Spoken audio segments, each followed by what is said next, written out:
pupunta tayo sa kasal ng tita mo. Susuotin, pupunta tayo kay tita. Ano susuotin? Siyempre, magpapalda ka. Ayan, ma, alam mo, ayaw ko magpalda lagi. Gusto ko mag-short. Gusto mo yung mga ganyan?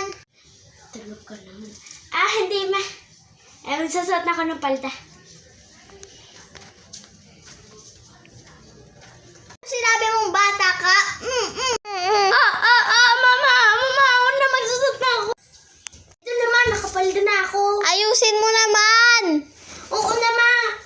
Huwag mo kong dinadabugan dyan, ha? Ayos na, ma. Sinabi mong bata ka?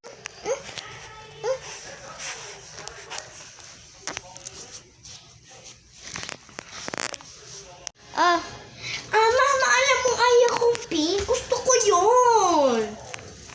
Ayaw kong pink eh. Kung bata ka, mas maganda pa nga yan kaysa doon eh. Ayos naman si mama. Ayaw ko nga pink. Ayaw ko nga magpalda. Huwag na lang ako pumunta kayong daldita. Eto na lang. Ba't ito pink rin naman to, ma? Ayaw ko pati ng perlas. Ano ka bang bata ka? Ang kulit-kulit mo. Baka gusto mo, paluin kita dyan. Mama, porque ayaw ko magpalda. Masikip kasi. Nung 1 years old ko pa to sinuot. Oh, Thank you, ma. yan lang pala gusto mo eh. Arte-arte ka pa. Kalala, kukunin ko short mo.